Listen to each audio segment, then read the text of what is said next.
hari Senin ini anak-anak harus tetap semangat. Oke? Hari Senin ini Miss Evi akan menceritakan suatu cerita tentang Bapak Abraham. Nanti anak-anak coba menyimak dan nanti anak-anak menceritakan kembali. Oke? Ya, hari ini Miss Evi mau cerita tentang Bapak Abraham. Suatu hari Tuhan itu menjanjikan kepada Bapak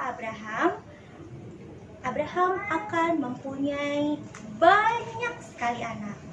Tapi setelah itu Bapak Abraham kok belum punya anak aja.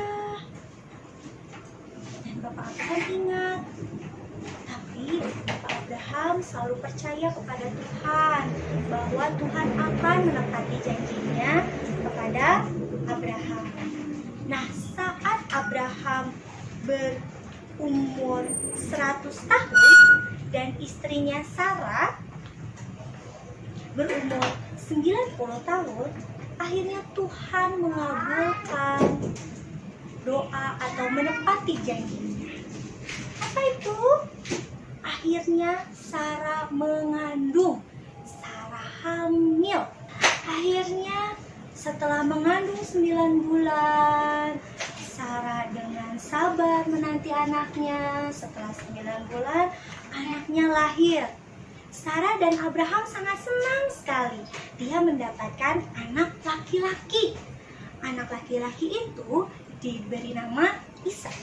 Sarah dan Abraham sangat sayang pada Ishak.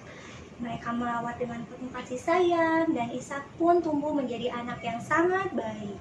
Setelah Ishak dewasa, tiba-tiba Abraham mendengar lagi Tuhan berbicara kepada Abraham bahwa Abraham harus mengorbankan anaknya. Dia harus membawa anaknya ke Gunung Moria. Setelah mendengar itu, Abraham bingung. Bagaimana ya? Aku harus mengorbankan anak aku sendiri. Tapi karena Abraham taat dan sangat percaya kepada Tuhan, akhirnya Abraham mengajak anaknya Ishak untuk pergi ke Gunung Moria. Dia mengajak Ishak, ayo Ishak, kita akan mempersembahkan sesuatu kepada Tuhan. Engkau bawa kayu bakarnya ya. Ayah ke Bapak Abraham akan membawa keledai dan membawa satu buah pisau yang disimpan di pinggangnya dan obor untuk menerangi jalannya. Ishak mau. Ishak membawa kayu bakarnya dan jalan menuju ke Gunung Moria. Sampai di sana, Ishak bertanya kepada bapaknya, apa yang kita akan persembahkan? Tapi dengan sedih Abraham menata kayu bakar di atas misbah dan meletakkan Ishak dan mengikatnya di atas kayu bakar itu. Ishak tersadar, oh ternyata aku yang akan dikorbankan. Ishak hanya bisa terdiam. Setelah itu, akhirnya Abraham mengambil sebuah pisau yang tadi dia bawa. Setelah mengambil pisau, Abraham mengangkat tangannya dan dia mau menusukkan pisau itu ke anaknya karena dia mengikuti apa kata Tuhan, dia harus mengorbankan anaknya untuk Tuhan. Setelah dia hitung 1, 2, 3, tiba-tiba ada sinar yang datang dan berkata, Abraham, Abraham, jangan bunuh anakmu. Ternyata Tuhan berseru lagi kepada Abraham. Abraham langsung terdiam. Tuhan berkata lagi. Tuhan berkata, jangan kau korbankan anakmu.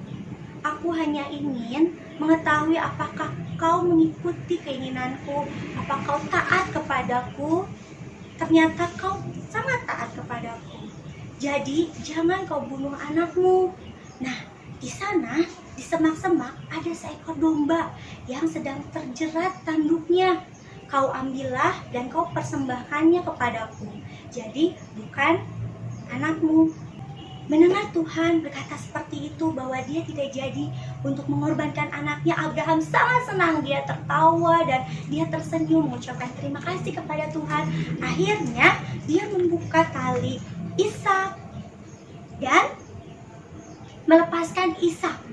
Dia berterima kasih bahwa dia tidak jadi mengorbankan anaknya. Akhirnya dia melihat, oh betul, ada domba yang sedang tersangkut semak-semak tanduknya. Akhirnya dia ambil dan dia korbankan dombanya, bukan anaknya. Nah, ceritanya seperti itu. Jadi Abraham tidak kehilangan anaknya. Abraham masih bisa berkumpul dengan anaknya Ishak, bertemu dengan istrinya Sarah, dan hidup bahagia.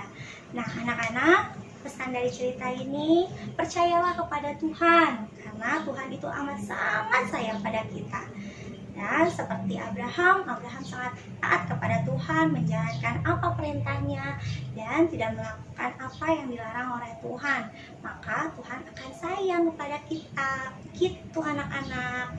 Oke, jadi setelah ini anak-anak yang cerita. Boleh kok ceritanya nggak sama-sama Miss Devi. Nanti kan ada gambar-gambarnya, anak-anak boleh bercerita sesuai apa yang anak-anak ingat. Setelah itu, jangan lupa tugas hari ini juga buatkan sarapan untuk mama atau papa di pagi hari, seperti membuat roti atau boleh membuat teh manis. Oke?